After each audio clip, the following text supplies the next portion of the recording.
Guys, never before had I seen a television show that made me feel existential, scared, and downright uncomfortable, while also laughing at the same time.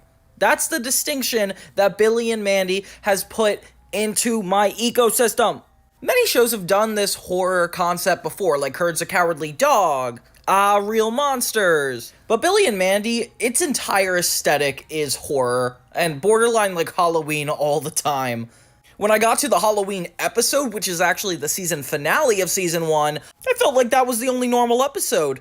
For those who don't already know, Billy and Mandy started off as a bunch of shorts, the same way Fairly OddParents did, and most cartoons on Cartoon Network. I reviewed the pilot a while ago, and that right off the bat is probably as dark as it gets, but there's so many more disturbing plot lines, confusing character moments, but all around really impressive stories being told in the grim adventures of Billy and Mandy. I guess we could thank Maxwell Adams, the creator of the whole show. So I want to go over the first season of Billy and Mandy, but right away I already couldn't even find a direct episode list of this. If anything, I just combined all the first beginning shorts and the first 13 episodes. All I know is I did the first 18 episodes of this show. There's a fence, and a house, and all kinds of spooky stuff. Anything that went beyond that fence never came back. The ghost of Mrs. Dooley. It's been mad fun doing Cartoon Network, especially the early 2000s. Like, the stuff I've seen on these shows are just downright outrageous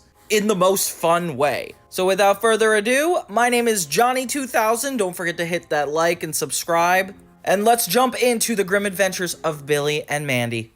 Before we get to the first episode, I wanted to say that this video was a lot longer than I expected it to be, so I broke it up into 2 parts. I kind of wanted Danny Phantom and Billy and Mandy to be my centerpieces for the Halloween season.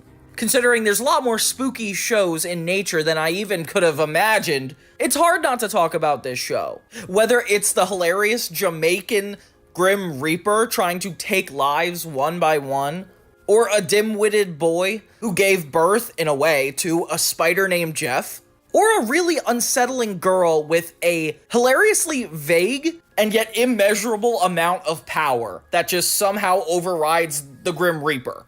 All stemming from the premise of this show being 2 kids winning the Grim Reaper in a game, and basically it's his best friend for life. I'm not sure who in the Cartoon Network room approved of this show, but it's kind of crazy.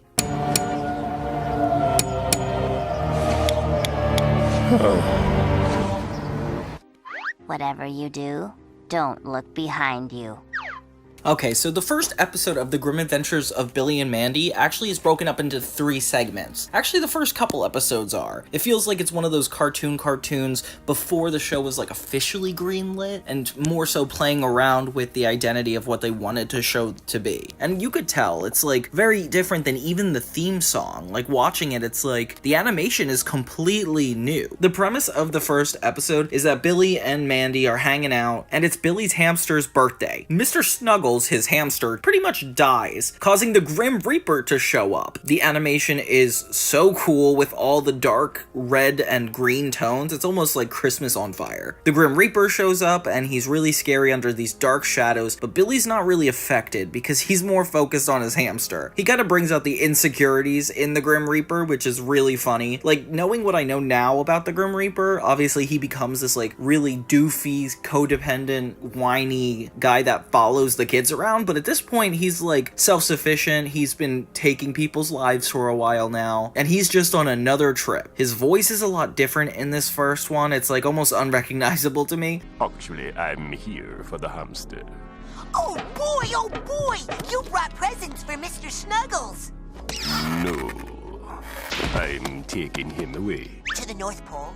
But they're like so open about death and are not afraid to talk about slitting throats and stuff, which is kinda crazy. I like that Grim doesn't take himself too seriously, like he shows the kids his bones, and then Mandy just acts like he's like nothing scary. It's almost like taking away his identity. She's so condescending, like making him sit down for a tea party and explaining that she is the one in control, which is kind of a baller move. Mandy essentially has the gall to argue with the Grim Reaper and be like, "No, you're not gonna take our dead Snuggles." She challenges challenges him to a game, and if Grim wins the game, he can have Mr. Snuggles, but if they win, Grim has to be their best friend for life, which at first doesn't seem like a big deal, but then they go to the underworld, Grim's little portal world, which is definitely one of my favorite parts of this show. I feel like the creativity comes in with all this dark and depressing underground life that Grim lives. Ew, but the transition from the real world to the underworld is disgusting. Like, you see all their body parts, and I'm really not having it. The animation is really disturbingly graphic sometimes, but that's a trend that's not gonna end soon. It's a pretty basic game of Limbo, with only like skulls keeping it up, and apparently Grim has never lost. I love how in kids shows you always have this trope of like putting important things on the line for the sake of betting, or winning a game is the only way to decide something. It's interesting, it almost puts a stop to subtle discourse. And then he loses, has a mental breakdown, and Mandy is essentially like, you're indebted to us, which is insane. I didn't realize that these rules would be taken so seriously to a point where Grim is actually forced to stay with these children, these wacky kids, one with demonic control issues, Mandy, and one with overwhelming stupidity and doofiness, which is Billy. They end even splitting him up between the head and the body, with Mandy and Billy sharing him. It's a disturbing first segment, but it definitely sets us up for the show. You can't argue with that. The second segment's called Skeletons in the Water Closet, and this one's actually really fun because it's all about the mom, Billy's mom, seeing Grim in all these different places, and it's like the opposite of there's a monster under my bed. It's like the mom being like, there's a skeleton in your bed. It's a really funny way to introduce us to how the world views Grim. Like, a lot of people don't really have a big reaction to the fact he's the Grim Reaper except for the mom, and I feel like that's a recurring thing that happens on the show. Like, the mom is essentially like, why is nobody else scared about this situation? And even the dad is like not super helpful, but she just tries to keep it to herself and not have a mental breakdown, which is fair. That's like a lot of moms. Harold literally mentions that, why aren't you taking your medicine? Which is like, oh my gosh. My favorite part about all this is that Billy is not even trying to hide Grim. He just kind of takes a shower, ends up in a lot of places that she happens to be, and she gets crazier and crazier, especially when he's in the shower. Like, that's so crazy. So yeah, while she's having a panic attack, they're all having a normal day in their lives. We finally end with her seeing him for the first time, and she is whacked out. Grim tries to make it normal, but she cannot get over it, and she gets sent away to a mental institution, and that's where it ends, with Grim laughing. I don't feel like this is a win for anybody, though. Then we have the third segment being Opposite Day, and this is more about torturing Grim, like the relationship they have and how it is pretty toxic. Like, Grim is essentially a servant to these two kids. We get to see how optimistic Billy is, and we see as playful as Mandy actually is willing to get, and I can't tell if these guys are actually friends or Mandy just wants somebody to follow her around like a minion, which is funny because of course it's Billy. It's like that SpongeBob episode Opposite Day. Basically the whole rule is that if you say you don't want to do something, you really say you do want to do it. And Mandy uses this against Grim constantly. Like, she manages to get him to do her chores, mow the lawn, all because he's like, I don't want to do these chores for you. And it's like, oh my gosh, Mandy is such a bully. And it's so funny that the Grim Reaper can't even stand up for himself. The animation is so playful. Like, I love him being whacked around by the lawnmower as he's trying to do the chores. And in the end, it's revealed that he didn't actually have to do any of this stuff. And since they said it was Opposite Day, it's actually the opposite. And I'm like, oh my gosh, guys. Then Grim has a really creepy dark fantasy about slitting their throats with his scythe. And then it turns out to just be pie, and he ends just acting like an idiot. Okay, weird first episode, but the characters are rich, and the situations and darkness of this show are kinda addicting to watch. Especially this earlier on, I thought it'd be a lot harder to watch, but it's actually a lot artsier. Like, it's a lot more playful with the colors, it's less fluid, it's more unpolished, I would say, but in a way that's really fun to watch. I want all of your Garmonbosia.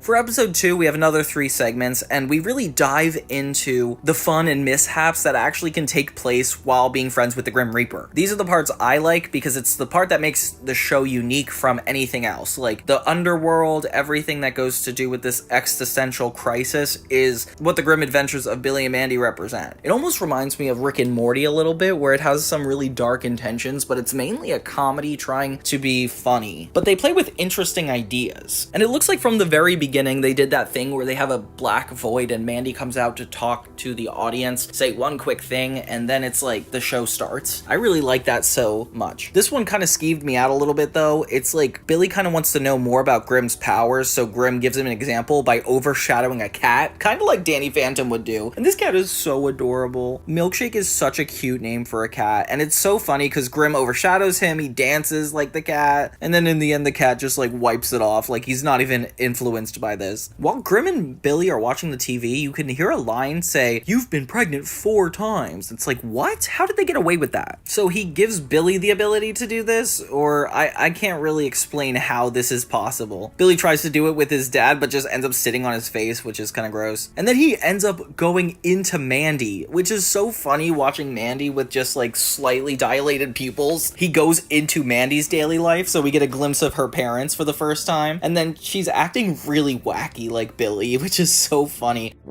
Are you, feeling alright, Mandy?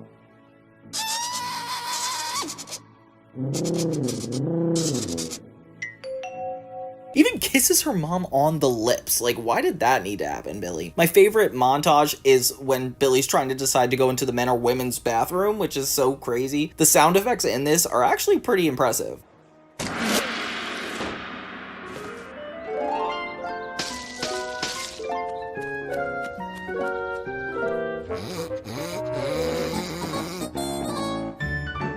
A lot of this episode, though, is ridiculousness. Like, Billy just uses Mandy's body to act foolish, I guess, and doesn't really use it for anything interesting. But yeah, she's angry at him, as one would be, and that's kind of how it ends, her threatening him. It ends with Mandy appearing as Milkshake the cat and threatening Billy one last time. And that's the happy ending, I guess. This poor cat getting possessed all the time. You think that's like a weight loss thing? The next segment we have Look Alive, and it's really, really cute. So it's Grimm reading the obituary walking down the street. We kind of get a little glimpse into his life. The episode's called Look Alive, which is also funny. And his voice is so deep. I forgot how deep he was in the first season. I just can't get over it. Had to mention it. It's funny because his goal is that he always wanted to be a swimsuit model, which is such a specific idea. So as Billy and Mandy go off to school, we kind of get a glimpse into what Grimm does with his daily life. He ends up going to a modeling agency, and they kind of call him out for being disgusting because he's literally the Grim Reaper. Like, I don't know why we're not even talking about how concerning that is. But this is so funny. It's like a beauty standards episode of Billy and Mandy starring the Grim Reaper. Like, I don't even know how to describe television like this. It's an episode where we see Grimm's overly sensitive side, like when he's really insecure, and it reminds me how he like inevitably becomes this resentful old lady in a Grim Reaper's body. Then Billy and Mandy give Grimm a makeover to fit in. And it's that trope of friends giving you a makeover to impress somebody times 1,000. Like, it's so funny how it works in this world. He has like 2 magic 8 balls for eyes, and it looks like a horror show as they turn him into pretty. But this is what I'm talking about the graphic animation. Like, you could see his body, you could see food, and then for some reason the modeling agency thinks he's gorgeous. We don't realize until later, and they watch the thing he was modeling for, but he was before in the before and after image. Look how graphic this commercial is, though. They definitely emphasize the animation of the body like way too much. It's kind of gross. But it is hilarious that Grimm is not expecting this and then is just used to be publicly shamed. But I guess we just accept that the Grim Reaper is there. Like, most people don't seem to have a problem with it yet, except for Billy's mom. Oh my gosh, the shot where the girl is crossing the street next to Grimm is so crazy because it's like Grimm actually has a moment where he wants to kill again, but then realizes he's not that good at it. And you get to see a little Easter egg, like when the cars are passing and she crosses the highway, there's actually characters that come in later in the show. Isn't that so cool? We're also in the Billy and Mandy city for the first time, which is cool because I don't remember seeing this place up until this point. Then we get Mortal Dilemma. So this episode's interesting. Grimm finds out that he's on the milk box as like a missing persons report, which is funny because we're actually getting insight on how the underworld is affected by Grimm not being there. These little floating devils like show up and are kind of laughing at him because he lost a bet and has to live with 2 kids for the rest of his life. Like, that's ridiculous. I definitely don't remember this episode because I don't remember seeing this much to another side of this world. So Grimm is really insecure, cares about what people are thinking of him, and doesn't like that he has to stay around these kids. And this is more of his like moral issues, which is so funny that the Grim Reaper has like moral dilemmas dilemmas. He's gonna reap this skateboarding kid, follows him all around town like ready to pounce, but then the kid ends up being really good at skating and he gets really impressed by it, saving him and his life just because he thought he had rad moves. And it's so funny because Grim is kind of a people pleaser, like he cares a lot about what people think of him. So he tries to commit to that. Like he's like, okay, maybe if I'm gonna be a good person, I'm gonna try it. So he defends like this old lady on the street and people think he's insane because he's terrifying looking. And then he's about to save a cat, swipes, flies in like Jesus, but it's terrifying because it's literally the Grim Reaper. What the heck? And he's surprised that everybody is terrified of him. I kind of like that we see more of the town being scared of him as opposed to just the mom. I feel like that's kind of cool. He gets really resentful that every time he tries to act good, it doesn't matter because he looks evil, which is kind of deep. Like, I really like that. He's depressed by the end because he's like, I guess I don't have a place being good or evil. And it's kind of like an existential moment because it's like, what are we meant to do in life anyway? Whew, don't want to go there. But then Billy and Mandy come at the end and they're like treating him like a lost dog. He's like, there you are, keep following us. And it's like almost like nothing in Grimm's life technically matters because it's all cognizant on these kids. And it's kind of depressing to think about. If you are what you eat, I could be you by morning.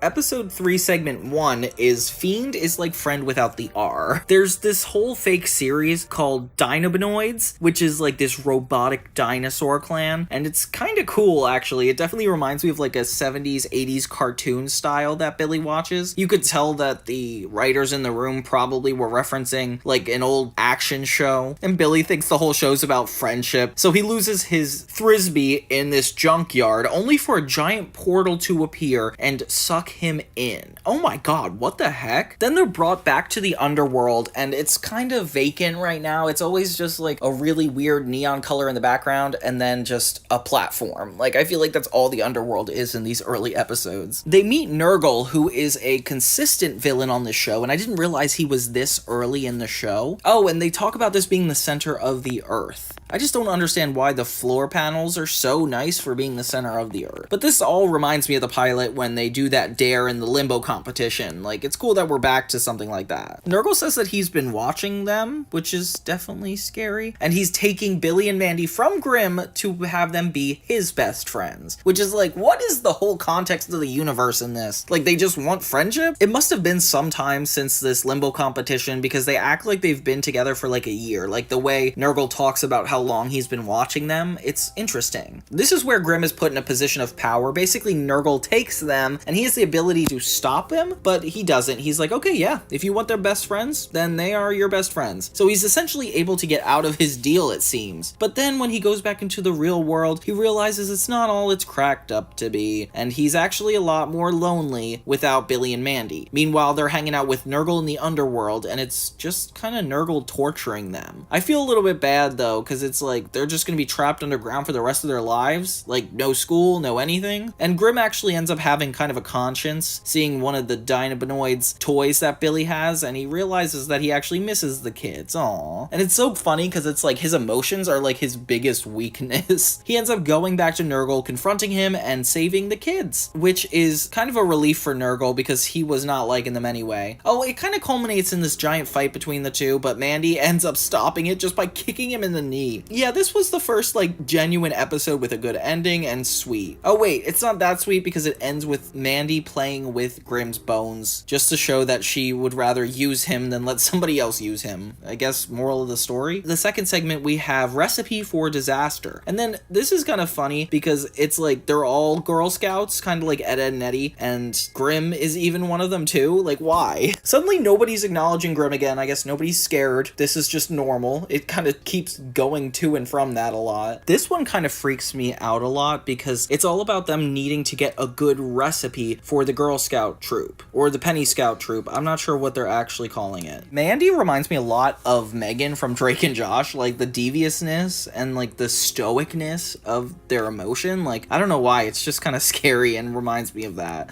This is obviously a little bit darker than that could ever be though. While people aren't scared of Grimm, they definitely think he's ugly and like to remind him of that. Like, he's walking bare feet with these kids and they're not even scared. I don't get it. Billy ends up eating all the supply pie that they're supposed to sell, and then Grimm is the one to have a solution to it. He actually uses a recipe that's like this underworld scary thing, and these little devils help him work for it. And I like that these guys are here to like be his level of consciousness. Like maybe we get a little insight into Grimm's moral dilemmas when we see these little devils. I kind of forgot about that in my first watch of it when I was a kid, but I really like them being a part of it. So Mandy watches Billy eat one of Grimm's cookies, thinks he dies, and is like scared for a moment, but then it's like, oh, okay, they're actually kind of amazing. Next thing you know, everybody in town is eating Grimm's cookies, so he has to make more and more. Kind of like that Foster's Home for Imaginary Friends episode where they're selling cookies on the street. That's what it kind of reminds me of. It's like that with the Girl Scout trope from Ed, Edd n Eddy, and then when people get addicted to the cookies, it's like Jimmy Neutron when he creates that candy that everybody is like non-resistant to. Wait, which is called the Person Scouts. That's so funny. I can't believe I forgot to mention that. They have like this award show as if they're getting an Emmy for TV or whatever, and then they win the award. Nobody acknowledging that he's the Grim Reaper, I guess. Grimm makes an announcement that this whole recipe is because of his mother, or grandmother, I forget which one it is. And she's disgusting and admits that the cookies are her own recipe and that they're made of bugs. And everybody like has a moment where they're like, we've been eating bugs. But then they're like, oh, actually, who cares? I like bugs if they're that good. And that's where the episode ends. Isn't that kind of stupid? Isn't that kind of ridiculous? I can't believe that's like just how the thing ends. Like, come on. Then we have a dumb wish, and we get some more underworld magic. Billy, Mandy, and Grimm are just hanging out at home one day when Billy finds a chest that belongs to Grimm. Inside of it is a lamp that grants wishes, but it's like a physical lamp. It's not like that genie lamp, which is kind of cute, actually. Grimm's mom ends up appearing out of the bones in the chest, and she's got this like thick New York accent. I don't even know what accent this is. Hey, Mama. Look at you. You're falling apart. You're nothing but bone. Nothing but bone. Grimm's getting whooped by his mom. And who are these two little monkeys? But yeah, it turns out Grimm's a mama's boy, and everything he's doing is getting criticized by her, which is so funny, because it's all these supernatural incidents, like Billy wants to wish for a volcano, or Mandy wants to wish for, I don't even know, this is just crazy. It's a bunch of wishes going haywire, and Grimm's mom critiquing him as it's happening, which is fair. Like, Mandy literally uses him as a table at one point. Like, what is Grimm doing with his life? It ends by Mandy saying she wishes everybody would go away, and then everybody does. They disappear off the earth. We get a moment where Mandy looks around, actually looks sad for a moment, but then she goes in the house, turns on the TV, and is happy. Whoa. Yeah, the show gets really dark really quickly. Avert your eyes.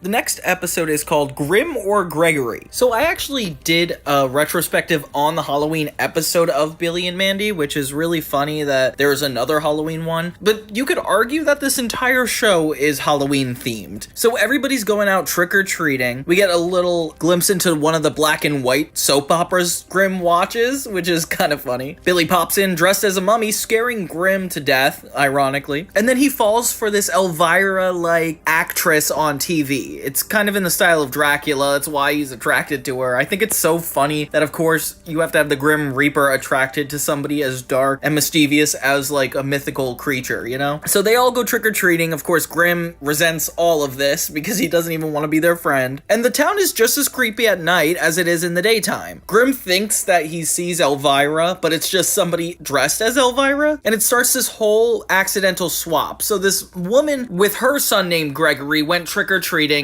and the kids dressed up as the Grim Reaper. This woman and then Billy mistake both Grim Reapers, and they parent trap them by accident. Billy takes home the scared little sensitive kid, and Grimm goes home with the mother. Grimm has like the time of his life being bathed and taken care of as a mommy's boy would be, and I feel like Grimm would definitely fit that profile. While poor crying kid Gregory has to deal with Billy insisting that Gregory is Grimm, like they do a candy trade, and Mandy knows the whole time that this could not possibly be him. What makes you so sure that's Grimm?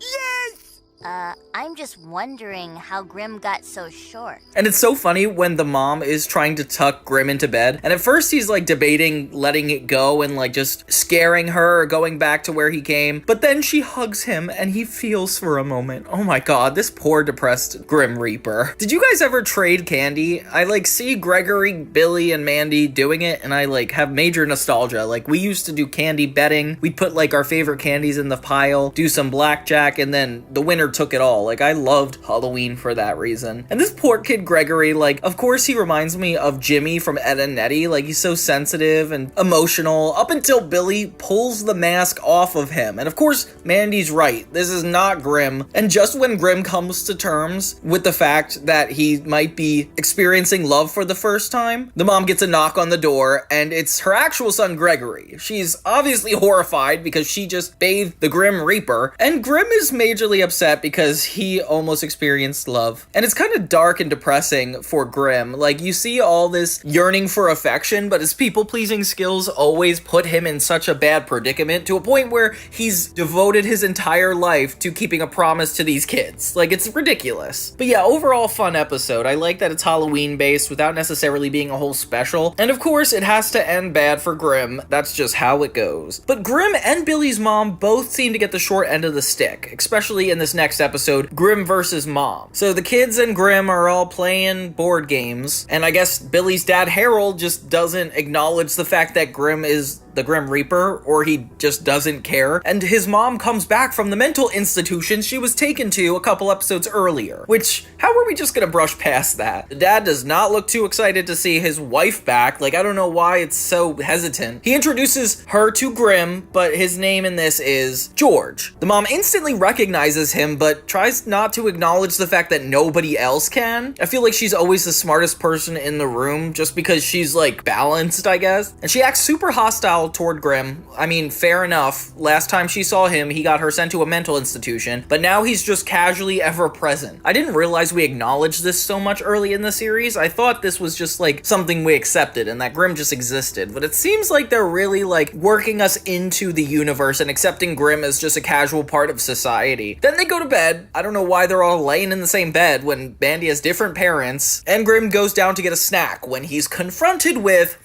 Billy's mom, and she is hungry for revenge. And then Grim gets really scary again, pretty much threatening to murder her, and the cinematography is so good. With both of them in a little bit of an action sequence, they duel in the kitchen, up until Billy's mom knocks him into a million pieces. She takes this as a victory, and Billy and Mandy are just like, what did you do to my friend? And it ends with them playing with his bones like a board game. I don't understand what the message of that one was. But it's so funny, we got a follow-up to the episode before. Like, they're like trying to keep chronological order, which I kind of respect. So far, I feel the most bad for the adults. Like, Grim has lived this really depressing, people-pleasing life, and then Billy's mom is just trying to have a normal family, but her son's friend just happens to be the Grim Reaper, not a usual problem somebody would have. And this is where it starts giving me Rick and Morty vibes. Like, the whole relationship in Rick and Morty is the uncle is the scientist, and then the mom is kind of the overbearing one that tries to keep him in line. And I get a little bit of that dynamic with Grim and Billy's mom, except for Billy's mom is a lot more aggressive and unforgiving, I would say. The next episode is called Tastes Like Chicken, and it makes me so uncomfortable to look at the title card for it. Billy's calling Irwin. It's the first appearance we get of Irwin, and it's so funny because even though Irwin's a nerd, he's still too cool for Billy. Like, he's trying to avoid his phone calls because he's too embarrassed. I feel like the two actually have a better friendship later, but this is just funny. Billy notices that none of his family or friends are around, despite the fact they're just really avoiding him, and thinks that Grim actually murdered all of them, which is fair. He's literally the Grim Reaper. This little devil guy keeps showing up and serving Grim, which I like. I like this little tag team to the underworld. And we get an unnecessarily graphic montage of Grim slicing off Billy's friends and family's heads. I don't know why these guys like to show us this nightmare fuel of Grim attacking the town, like, casually. Like, this is not even a Halloween show. This is just a grounded, regular Cartoon Network show. Like, what is all of this influence on Halloween? With Billy still still not able to find an answer as to why nobody's around, Mandy comes by and burps really loud, and that's enough for him to assume that Mandy ate everybody in town. Grim entertains this for some reason, and they both kind of spy on her to see what she's up to. Mandy carries around this box, and they definitely think that there's like a severed head or something in there. And I'm not surprised, because Mandy literally leads them into this full-on seance in the backyard. People in tiki masks, it's like a whole ritual. And then, surprise, surprise, it ends up being a birthday cake, and this whole thing ends up being a surprise birthday. What the heck? How in the world would they do something like that? Oh well, I guess this is the first happy ending we've got. And it's funny for them to think so low of Mandy that she's eating people in town. And it's just such a classic cartoon episode, this one. It's like more so comedic relief than it is leaning into this underworld thing. Shouldn't you be playing outside or something?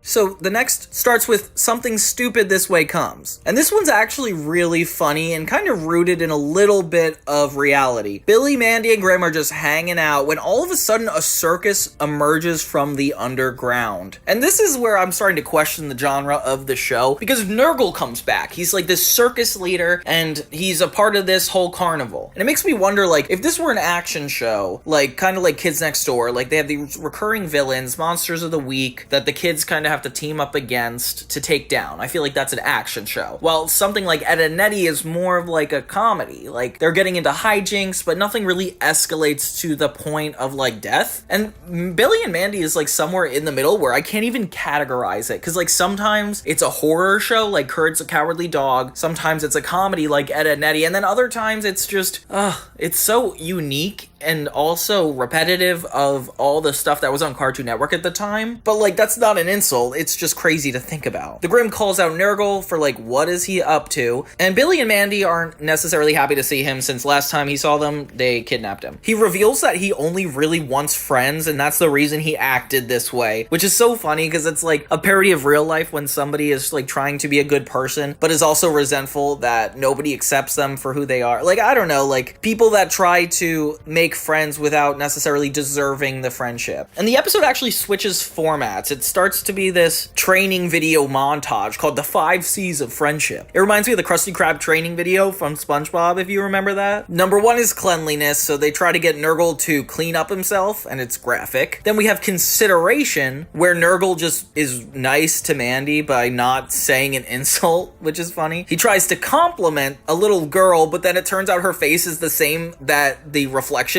shows. I feel like it's funny that this guy's from the underworld and there's so much more horror to see in the real world. It's kind of astounding. Number 4 is conversation, and this is just a comedy bit. It's like him on a roller coaster opening up, essentially like trauma dumping on some random kid, and it's just so random. And then number 5 is sharing, which I wish they spelled with a C, because sharing is with an S, not the 5 C's. And he rips up this doll and shares it with a little girl. Obviously, he's not really meant out to be a friend, and very annoyed that nobody wants to be his friend. It feels like everybody in the underworld is just emotionally underdeveloped and they really want to be a part of life. And this is the crazy part. So it's just Nurgle zapping everybody to automatically have them be his friend, and the message is you can't force people to be your friend, except for the fact it ends that he does just that and it's over. So yeah, this entire episode is definitely a horror show. I like that it starts out with a message but that ends up kind of flipping it on its head. Like, a lot of Cartoon Network shows do something like this, like break the structure, but at least these guys are owning it and they kind of work it to their advantage. Then we have a Grim surprise. This one's not super complex. Basically, Billy is trying to start a surprise party for Mandy's birthday, and Grim at first doesn't really want to be involved. Billy convinces him with literally just the guilt trip, and it's so funny that these kids are just like that manipulative. Ew, but some of these fantasies of like his earwax and stuff, like it gets so graphic to a point I hate it. So Grim basically gives in, and they're trying to create a cake. I would do this when I was little. I would make like fake cooking shows and just throw dirt and stuff together because I thought it was hilarious. And that's what Billy kind of does here. Him and Grim make a really disgusting cake, even putting Grim's robe into it. And Mandy even like sees what they're doing. He uses this as an excuse, saying they're just playing a game, and it works. They're running through the hallways, and there's a lot of funny cartoon moments where they're like getting up and running away from her, hiding from Mandy. It's funny. They finally set up the birthday party, party, Billy compliments Grim, and it means a lot to him, which just shows how deprived this guy is. They have a little Grinch reference where his heart grew 3 sizes that day. And then we finally get like a nice little third act closer where they're celebrating Mandy's birthday. But twist, turns out her birthday's not till 5 months from now. So Grim is like really annoyed and almost feels stupid for like emotionally opening up to him. He ends the episode crying. Dang, a lot of these end in like really depressing ways. Like if not one thing, it's another. And I like how there's another birthday surprise episode. Like wasn't that like one episode ago we had like a surprise birthday plot? Yeah, whatever. So this next one is the first like Irwin adventure where he's actually involved. It's called Beasts and Barbarians. So Billy and Irwin are just hanging out. The kids are addicted to video games essentially, which is how all adults looked at us when we were playing Nintendo when we were little. Like I was just trying to play my GameCube and my mom's here being like, you could only have 1 hour of screen time a day. It's like, where is that coming from? Why is this a problem? Grim kind of challenges him and is like, okay, if you could do it in a video game, how crazy would it be if you did it in real life? How would you kids like to play a much better game? With super 3D state-of-the-art truer-than-life monster graphics? To die for. He opens up a portal to the underworld, and we finally get the most intricate set of what the underworld looks like. Like, it's not just an empty void with checkered floor tiles. It's actually a giant castle. And of course, Irwin is just like forced to go along with this. Like, if I were him, I would be traumatized. It's got this overall wizard-like theme where it's them traveling throughout the castle and like living out their video games. And Billy just has like so much confidence when he believes in something. Like, whether it's true or not, he just committed to it. Grim runs to the control room and the man working there immediately recognizes him because, you know, Grim Reaper, and he's trying to get Billy and Arwen really scared. Like he wants to convince them this is way better than some video game. But then he turns it into a video game. It nearly drops Arwen into the bottom of a dark pit and Mandy also into the bottom of a dark pit. But then there's like this little Lord of the Rings parody where there's a man that's like talking about something precious, which I don't know if you guys saw that movie, but that's like the Gollum in that. I just like how Mandy isn't fazed by him at all. Like, this is terrifying, this situation. And head all over. That would be you if I don't get that ring pronto. I mean, until this giant Cyclops destroys the control room and Grim finds everything out of hand. He quickly opens up a portal, lets the 3 escape, and that's kind of the end of it, with some of the evil monsters coming back to play poker at their house. Oh wait, and they forgot Arwen, and that's the end. Okay, I'm glad it ended bad, because that was almost a good episode. Just kidding. All of them are interesting, you know? Sometimes you drink the milk, sometimes the milk drinks you. Then we got episode 6, another 3 segments. This one's called Billy's Growth Spurt, and the imagery in the title card is so gross still. It starts with Billy on this like parody of the Iron Chef, and it's so funny because he's just throwing disgusting ingredients into this bowl. And I don't know half the items they invented for this segment. Like, the writers must have had a ball putting this together. Bravo, Billy! You very clever boy.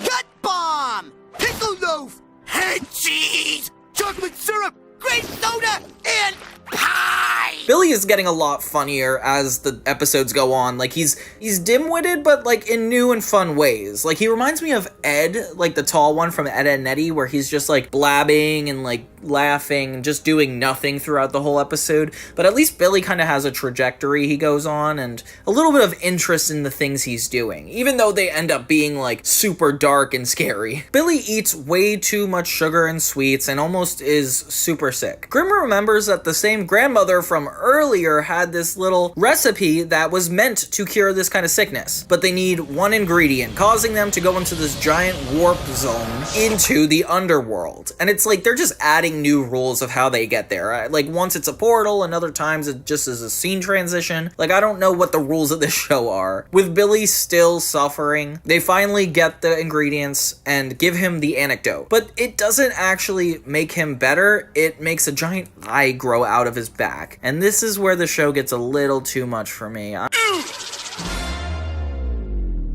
Maybe it's a zit. Let's poke it. that tickles.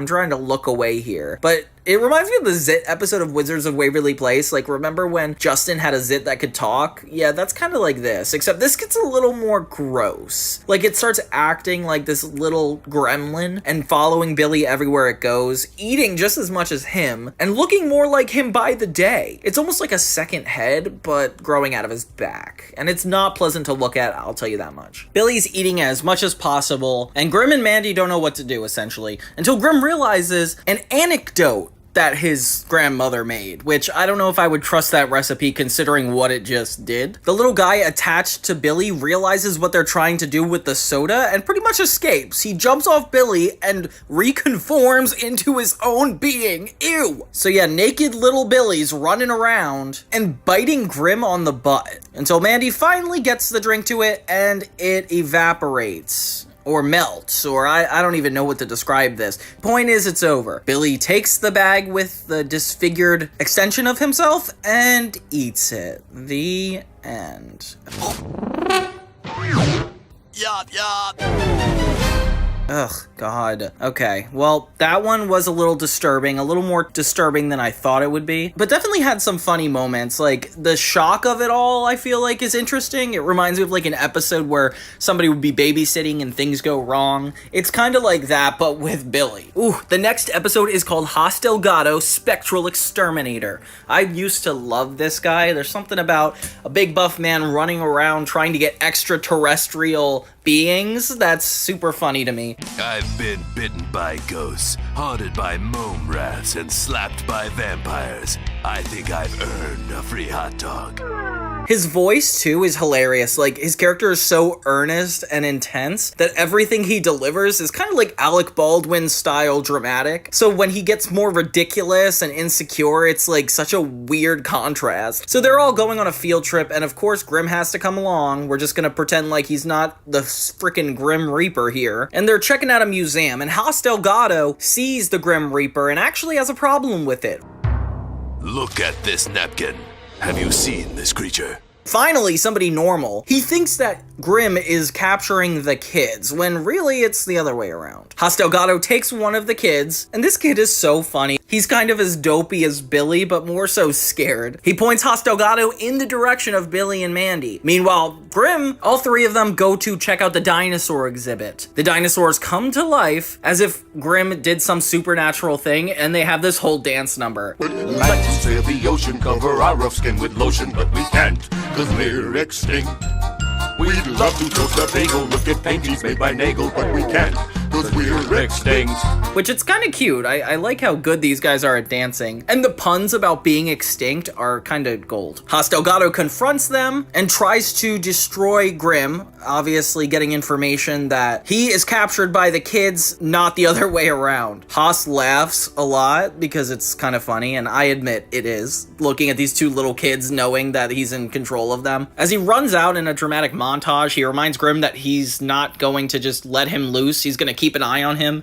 Who the heck was that guy? And then goes off to hunt another kind of supernatural thing, this Canadian guy that attacks this girl. And it's a weird way to end the episode, I'll tell you that much. It's so funny that Haas is painted as this heroic figure, but he's like dim-witted, aggressive, and not that smart. It's almost like he's the villain because he's a hero, but he's genuinely doing good things here. Like, he saves people, he's looking out for people. It's just the fact that he's so obnoxious that's making it hard to relate to him. And it's really funny to see from the outside perspective of why Grim is hanging out with these kids. Like, that is such a natural reaction to question what's going on there. And the fact that he got his answer and is not quitting because of it, like, it's interesting. It sets up a lot for later. I'm excited to see more Hans episodes. Then we got Tickle Me Mandy, and this is fun because Billy is for the first time hanging out without Mandy. I guess they must be together more often than we're aware, because he is so traumatized by the fact she's going away. And it's literally for a night. It's like not even that long. She says, see you tomorrow. So him and Grim try to distract Billy and get comfortable with being alone, which is kind of sweet. Grim is really caring when it comes to this. You are new, Mandy, so you won't be so lonely. Yay!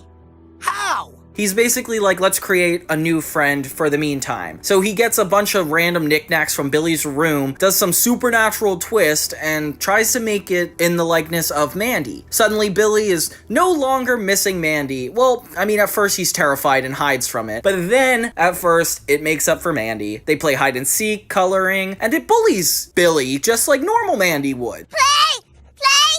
No, these are expensive crayons. So it's almost making up for it. Grimm has an issue with it as it starts causing so much more destruction than good, and it turns into a horror movie as Billy sneaks downstairs trying to figure out where it is. The imagery in this are really disturbing, like really scary. Like if I was just watching this out of context, I definitely would have nightmares. Before it could actually do anything to harm anybody though, Grimm wakes Billy up and sees this little trinket outside. Mandy's finally returned, ready to hang out, and she has no amusement for this thing. She just kills it in a one hit. KO.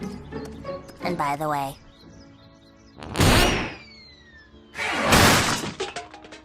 I'm Mandy. Billy kind of gets sad about this, but then Mandy and Grimm want to hang out again, and they just move on, with poor Billy grieving the end. But yeah, this is really funny. It definitely adds a lot of context as to, like, Billy's character and how, like, much of a mama's boy he could be, but it's also weird because for somebody who bullies him all the time, why do you miss Mandy so much? Like, their relationship is so confusing to me. Happiness is a waxen two-headed baby.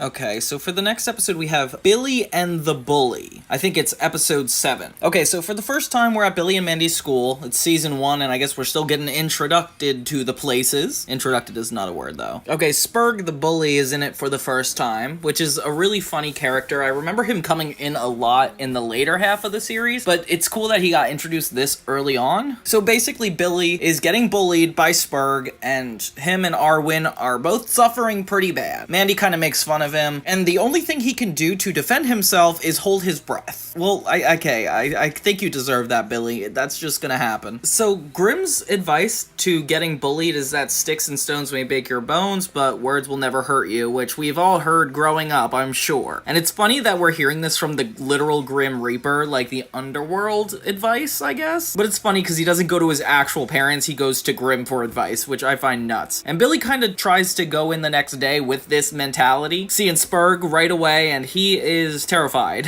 But plot twist, Spurg was ready for that. He is perfectly fine hurting Billy with sticks and stones. I don't know if Grimm was intending to do it like that. Sticks and stones may break my bones, but names will never hurt me! Not a problem! Then it gets interesting when we think Grimm is going to stand up for Billy and actually help him out, but the bully actually overpowers Grimm, which is so funny. I don't know why Grimm has all these moments of insecurity and fear of other people when your role is to collect souls. And this is when we start to see Mandy's tough side. So Mandy is a lot stronger than the Grim Reaper when it comes to emotional tolerance, and she manages to scare Spurg away pretty easily. And Billy is basically like, how dare you, Mandy? That was so heartbreaking. And emotionally reacts to it like that. I like how Billy actually like goes to his house to console the bully, and it actually is kind of like a sweet ending unlike most Billy and Mandy episodes. So yeah, Billy ends up being Spurg's best friend, and they're having a good old time, and this is kind of how the episode ends. They usually end on really depressing notes, but this one was kind of positive. I feel like it was a nice change of pace. But of course it has to end with the wedgies. And we know they're not consistent friends after this episode, so I don't really know why they had to have this ending. Yeah, Mandy is near invincible, that's for sure. The next episode is to Eris Human. I don't know if you guys remember the character Eris, but she is like kind of this like god of destruction. I'm not super big on Greek mythology, but I do feel like this is relevant somehow. Okay, so Eris is the Greek goddess of strife and discord. She's known for her role in causing conflict and chaos, most famously by instigating the Trojan War, which is actually really kind of interesting. And that's kind of exactly what she does in this episode. Grimm kind of has a crush on her and didn't even realize the Grim Reaper could have a crush on somebody. But of course it has to be the god of chaos. Like, there's nobody else. You just have to be into the god of chaos. We've all been there. We've all been into gods of chaos before. And she has such a modern way of talking. I feel like millennials back at this time were like the new young people, so they say totally tubular, which I don't think I've ever heard anybody say in real life ever, except for me being ironic. But is it really even ironic, or is that just me? That is so totally gnarly that you tricked old fooled Grimmy into being your best friend forever!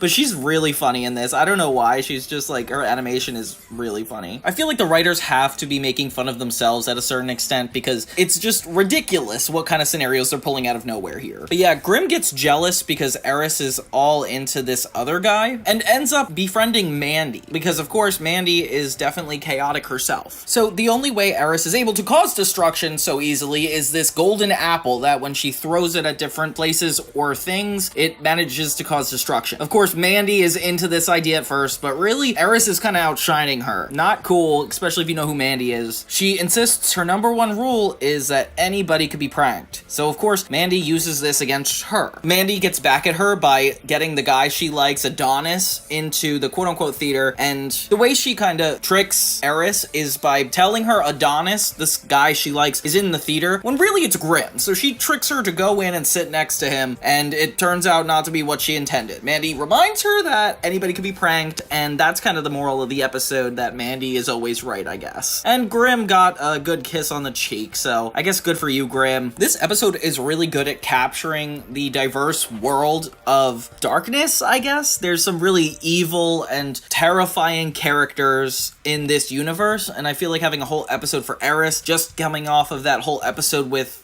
Delgado, like, it's definitely a rich environment for these gruesome characters. And seeing how Mandy compares to her is really interesting because obviously they have a lot of similarities in common. Not the blondness, which is true, but just the fact that they both crave chaos, and that's insane to me. But yeah, I really did like this one. This was fun. This next one is what I would consider like the most stereotypical template version of what I think a Billy and Mandy episode is. Not that that's bad, but it's just exactly what I expected it to be. It's called Big Trouble in Billy's Basement. So in this one, Billy actually finds a book that Grim says is off limits, of course, drawing into his curiosity, and he manages to, surprise, surprise, he manages to go into the basement, steal the book, and all this crazy stuff starts happening. I would say witchcraft? Kind of how I feel when I'm doing grocery shopping and I don't know what I'm getting. It's like mesmerizing like that. Like, that's how I feel. So Billy becomes evil because he's exposed to this demon, I guess, from Grimm's book, which he warned him. I don't know what to tell you, Billy. So Billy becomes like this really weird extraterrestrial floating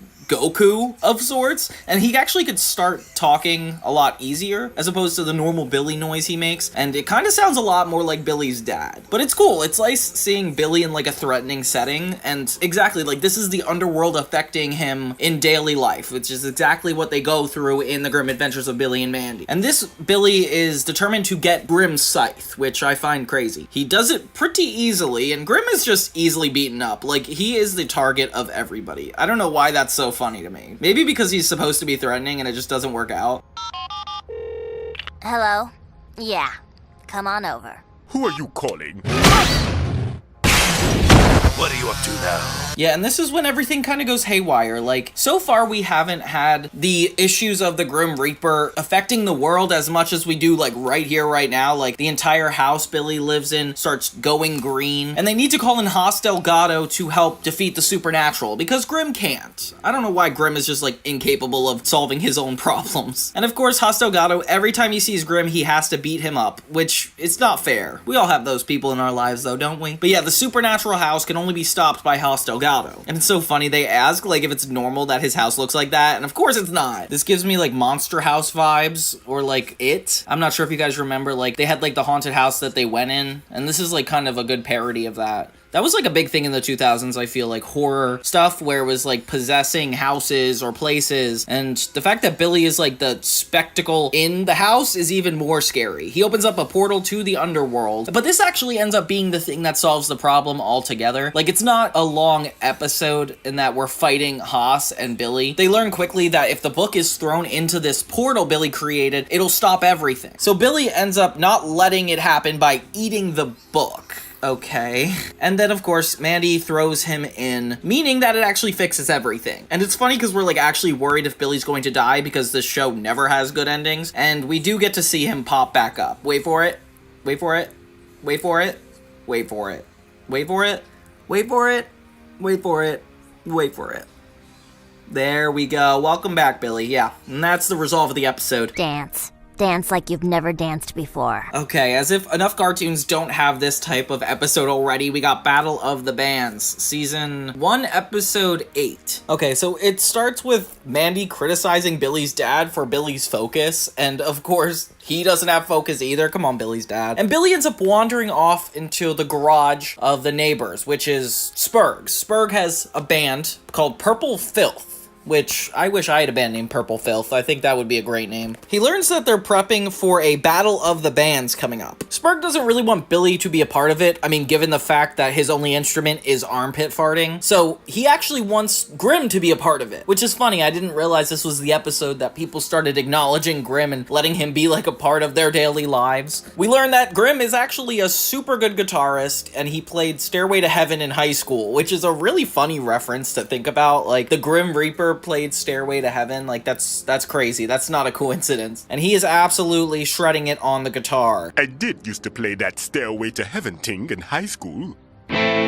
Billy's dad basically gives Billy advice, saying that anybody could be a rock star, so Billy might as well do it. And next thing you know, they're all dressed up as Kiss at the stadium. I didn't realize this Battle of the Bands was so intense. Like, when it was Spurg getting ready for it, I would assume it was like a middle school thing, but not a stadium thing. I feel like this is the first time we see Billy's dad in an active role. Like, he's not doing super much to progress the plot, but he's definitely encouraging everything. So while Grimm is shredding away as a part of Spurg's band, it's really following Billy and his dad trying to interrupt it. Billy's dad even jumps into the sky, tries to fly onto stage, and just ends up stumbling down. Billy ends up getting on stage finally, and the episode ends with him doing a solo with his armpits into the mic. Gorgeous. Of course, everybody in the stands has to love it. Okay, well, at least this has a positive ending that it's never had before. Oh, Billy and Mandy. The next one is actually really unique. It's called Little Rock of Horrors, and it's parroting Little Shop of Horrors. A little bit of the plot, like, it's basically Billy finds this little alien thing that eats brains, and he kind of takes it upon himself to want to feed this alien. In the musical Little Shop, it's about this flower shop boy that finds a plant that can only survive off of blood, so he ends up finding a bunch of people in his life that should die, and gives it to the plant. That's kind of what Billy's doing here. But the cool twist here is that this entire episode is a musical. Crazy that episode 8 of Billy and Mandy is already a musical episode. But I'm here for it. It's kind of good. The slime guy is singing about brains the whole time. And since Billy doesn't really have a brain himself, he follows its orders and helps lead all of his friends and family to it. Billy ends up getting a lot of perks in return, which is kind of like the musical goes. But this is a lot more basic. It's just them in the graveyard getting one person at a time. I'm getting a little bit more grossed out by the graphics though. Like, I don't need to see juicy brains used in animation. I don't know why. It's just me. I don't like this darkness in the animation. It becomes like one big musical number, complete with cutaway gimmicks like frying the brains and even a sing-along lyric caption at the bottom of the screen. Oh my gosh. I was not expecting this. The dance number itself too is very disturbing, but at least that's in the style of Little Shop. Like, that is also a pretty dark show. Of course, Mandy comes out, the last one to even be involved, and I'm assuming it's gonna be her or Grimm who solves it, considering they're the only ones not really there yet. And Mandy approaches it and is a little scared at first, but then she's her usual confident self, not really worried about it. And this is where it kind of gets twisted. Like, it looks like they take over her, but it turns out Mandy's brain is so evil that it's able to overshadow the entire alien and become a Mandy alien, which is what? And that's where it ends. Okay. They really like to take us out of the episode in the middle of the worst conflict. I can't believe they keep doing this. So this one I consider to be a dream-like episode, not just because of the name. It's called Dream a Little Dream, but it's the third segment in episode 8, and essentially the plot is kind of a montage of different things going on. So Billy, Mandy, and Grimm have this really disgusting, horrible pizza that Billy's dad was gonna throw away, and this is where I really don't like some of the animation. It is just like so gruesome sometimes that I can't even look at the imagery. It basically leads the main cast to really horrible nightmares, and we kind of get insight onto like what their mind is like. Like, starting with Billy, he goes to this beautiful, elegant forest with really weird looking animals, and there's no dialogue. It's just him essentially living his best life in silence with this really gorgeous music. Like, the music doesn't have to be this intrinsic. Like, I really like it. A lot of really cute moments, like when the bunny gets a gun and starts shooting at Billy. Like, it's insane. Not a lot lot transpires in Billy's dream, except for just animals coming to life and attacking him, and he wakes up to find out they're watching like a chef show, so it kind of makes sense he was dreaming about that. And then we go to Grim, who is actually having a nightmare about Mandy, and we see how fearful he is of her, and I didn't realize he was like being this abused. Like, his entire life is devoted to this girl. He throws his scythe into the TV, and then the TV Mandy comes out, which is crazy.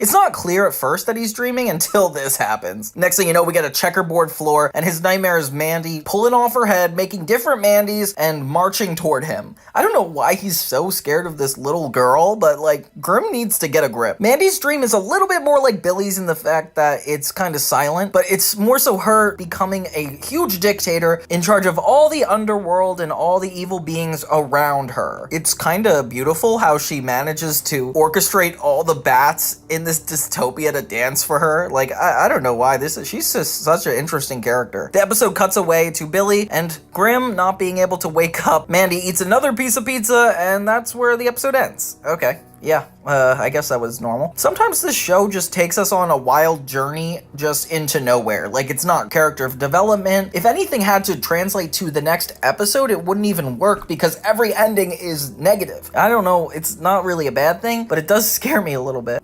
So those were the first couple episodes of The Grim Adventures of Billy and Mandy. What did you guys think? Is any of this stuff memorable? I feel like going through this, 90% of these episodes I had no recollection of. It was almost like a fever dream, but there's even crazier episodes waiting just around the corner. So I'm gonna release the second part of the season 1 of Billy and Mandy very soon. If you like this video so far, give it a thumbs up, share it with your friends, tell your grandmother about it.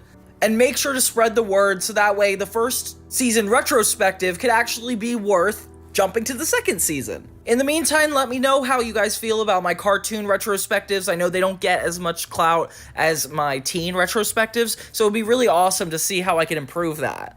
Until next time, everybody, stay golden. This is Johnny 2000 signing off.